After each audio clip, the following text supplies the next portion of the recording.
to Jag Mods. In this video we're going to be doing a tune-up on an XJ6 Series 3. This is kind of a two-parter, but the first part just kind of covered a no start condition that turned out to be broken wires to the ignition amplifier, and so I replaced the wires and the cooked amplifier with an MSD high performance amplifier. Ooh, that's a lot of amplifiers. The link will be in the comment section below. In this video we'll be doing compression tests and evaluate spark plugs, replace spark plugs, which you screw them in, that's not too tough. Check out the HT leads. We're also going to be checking the gap on the pickup and replacing the cap and rotor and checking the timing, and that's it. Alright, to do a tune-up and diagnostics work, you are going to need one of these,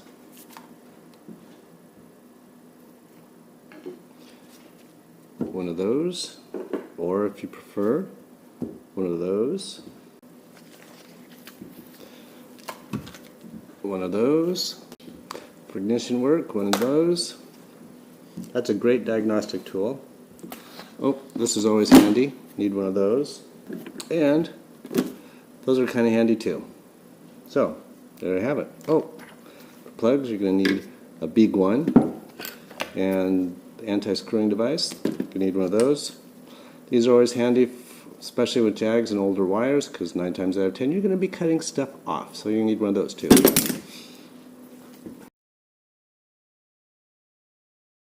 Though it's not necessary because all the plugs are out, but I always like to pull the ignition source. There. I personally pull this one because that way it doesn't light up the coil and the rest of the ignition system. Some people just pull that off or off the top of the distributor. Especially if you're dealing with points, you don't want to necessarily leave this connected because you will cook the points, and depending on where they are and how close they are, they could actually arc and pit and shorten the life of them. But yeah, so I just pull it, and if you're worried about sparks, put a condom on it and cover it up. Alright, so we're going to start off by doing a compression check. I like doing compression checks just to make sure that everything is hunky-dory. So first thing I'm going to do is I'm going to number each one of the wires. I'm going to put tape on them and then pull the tape off because I think it looks stupid. Alright, so do 1, colt, and 6. And 1 is actually in the back. Stick there. Number 3.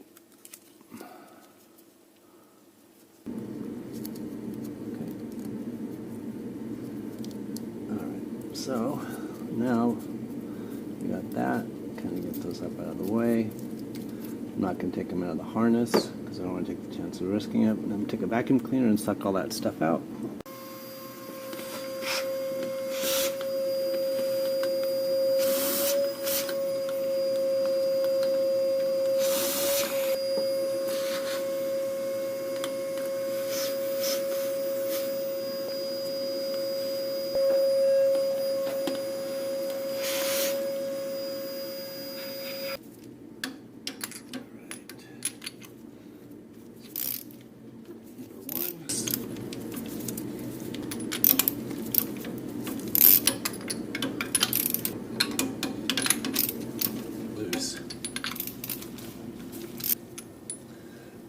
Burn paint.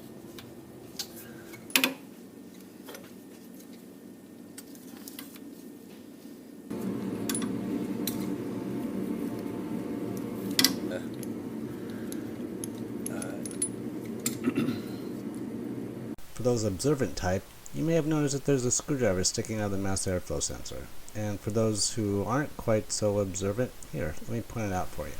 Anyway, the purpose of that is to open up the flap so you get good airflow for your compression test.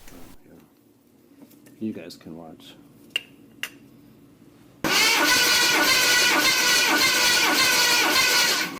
Okay, number 2. So as I'm doing number 2, I mean checking number 2, it didn't sound right, and it only registered 135 pounds, but I did it over again, but I don't have it on film, so it's 150 pounds. You gotta believe me. Number 3 is at 150. Number 4 is at 150. And number 5 is at 150. And number 6 is about 145 actually. It was registered at 150 just a minute ago. Well, once again, I'm just going to kind of step in here, and off camera I reran that because I wasn't happy with the results, and it did come up as 150. I just didn't have it screwed in all the way. Go figure. For those of you who are new to old cars, this is a distributor. Well, actually it's the distributor cap. The distributor is underneath it. But anyway, its purpose is to distribute spark from the coil to the spark plugs. The blue thing in the middle is the rotor. It spins around clockwise and distributes the coil's pent-up mega... This is porn. I'm not reading this. It's not porn. It distributes the energy from the coil to the spark plugs. Now, how hard was that? That's boring. Right. Checking resistance and spark plugs. These are actually brand new. I didn't do the ones on the car because I didn't. So, anyway, what you want to do is take your ohm meter and you want to set it to the lowest setting. I just set it to the noisemaker. You can check it with this. Alright. So, we put it in one end, put a little pressure on it, and then find the other end, which is right here, and then put some pressure on it.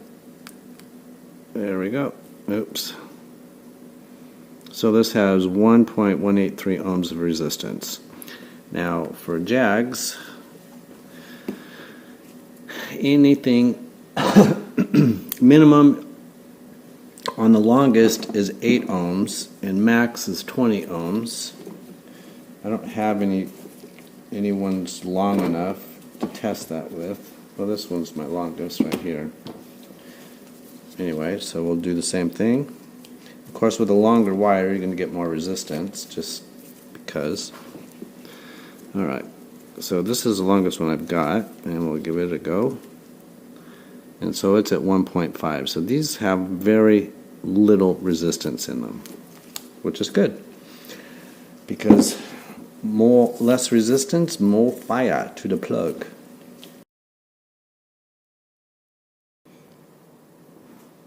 Alright, so here we got the distributor cap, the old one.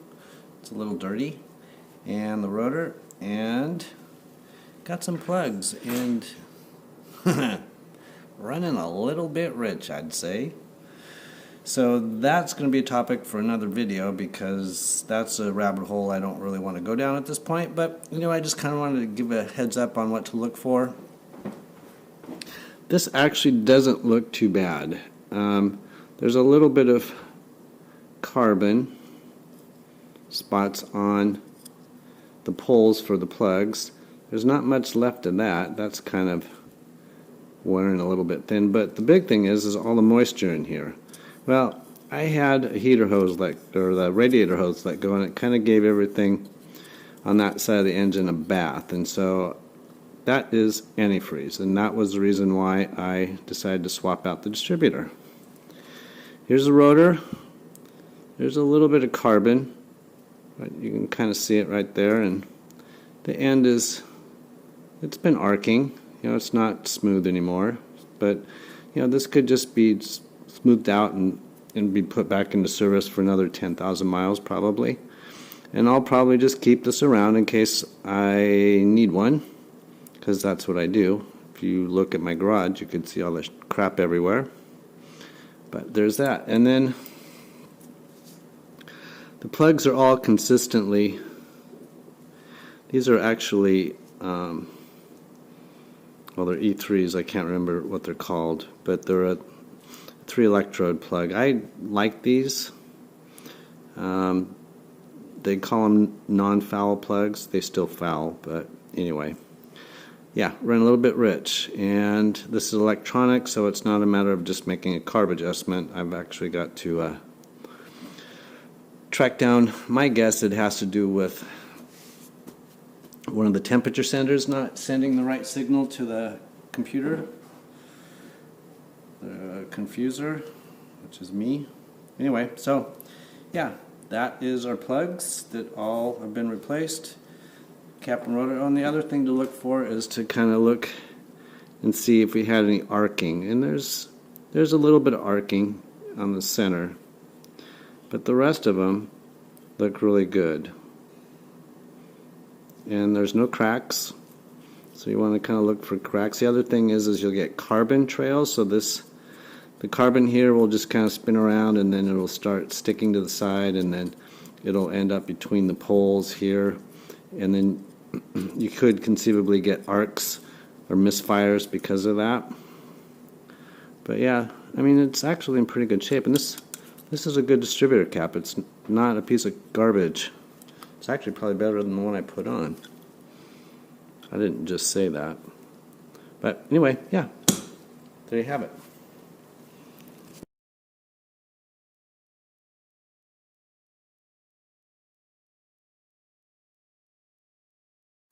Alright, this is the inside of the distributor, and this is what they call a reluctor. I don't know why they call it that. This is your pickup, and actually the pickup is right there, that part right there. And that gap is supposed to be either 8 to 14 thousandths. So we're going to check that with the feeler gauge, and we'll start off with 8. And what you want to do is you want to get the rotor so it is just on there. Okay, and 8 is just tight. And while you're looking at these, you want to kind of look at, see if I can get a little better light on that. You want to kind of look at the lobes to make sure that there aren't any arc spots on it, that they aren't enlarged or worn off. These actually look really good. This is magnetic, so this, I probably should have grabbed a piece of aluminum welding rod instead of steel. But this is a magnetic pickup. This is, they used to call it, well, a reluctor.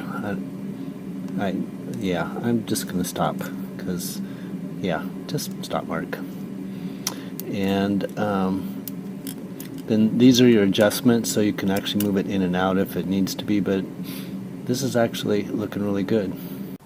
The other thing you want to do is you kind of don't want to drop the light, but actually we've got good light anyway. You just kind of want to wiggle this back and forth to see if there's any kind of movement, because the bushings do wear out. This actually feels really good, so there isn't any movement. Alright, now we put the cover on, and it only really kind of goes one, well, you can put it in multiple ways, but there's only one right way, and this little cutout right where my thumb is kind of goes over the wires, which are right there, and it's kind of a tight fit. And then that just kind of fits on like that. And now I gotta get the rotor that I dropped on the ground. I'll be right back. Alright, here's the rotor, and if you notice, it's keyed, and it kind of fits right over this right here. So you just kind of slide that in. I mean, you can just like stick it on there and not get it in the right place, and then what happens is it hits the, so what I'm doing is I'm just kind of putting a little pressure on it, turning until it falls in, which it just did. And so this little wiggle room that we have here is actually the vacuum advance. So this kind of wiggle is good. Side to side wiggle, which I don't have, is bad. So that's good. There's that. Now, put the cap back on. And this only really kind of goes on one way. It looks like it will go on multiple ways, and sometimes the screws will feel like they're in, but they're not because it's completely missed the hole. Yeah, I'm speaking from experience.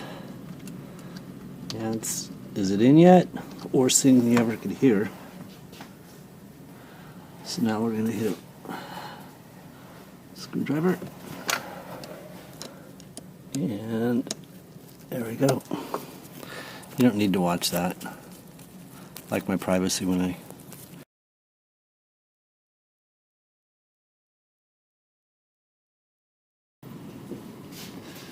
This is a timing light, and you put this end on the negative pole on the battery. This one goes on the positive, and this is an induction clippy-doo that goes on the spark plug, so you either can time off of number 1 or number 6. So you just kind of put this,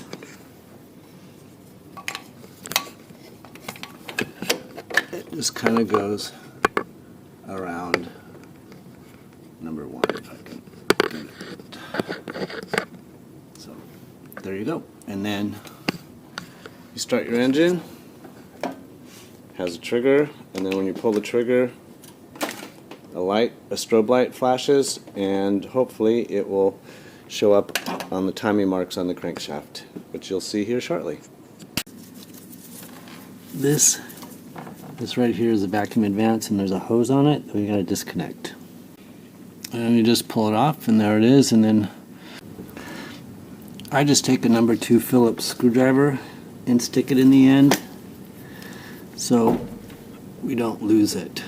This here is the adjustment for the distributor for timing. So you loosen this, and then you twist the distributor around to advance it or retard it, and we'll get to that in just a minute. Alright, so I actually had to turn the sound off because there was so much racket from the engine. I couldn't hear myself, and it just sounded like so that just wasn't going to work. So what I'm doing right now is I'm turning it to clockwise to advance it, and then if you turn it counterclockwise, that will retard the timing. According to the arrow, I put in too much advance, but I really don't think that's necessarily the case. Because here I go. I am reaching to retard it. Oh, yep, no. Maybe I just don't know my right from clockwise from counterclockwise. Oh, there we go. Now put it back a little bit farther. Oh, a little bit farther. Oh, let's go check it out.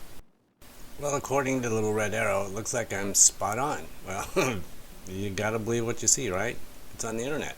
Well, as I promised, here are the tune-up specs for your XJ6 4.2. Well, maybe I didn't promise it. Actually, I don't think I did promise, but anyway, here they are. Hurry up, write them down. I'll wait. Alright, time's up. Everybody put their pencils down, close your books. So there you have it. We've covered pretty much all the basics on the ignition side. We haven't touched the fuel side. That is going to be another video. It's a whole different set of rabbit holes. Anyway, thanks for watching, and stick around, subscribe. If you thought these videos were worthwhile, give them a thumbs up, ring the bell for notifications for my next upcoming video.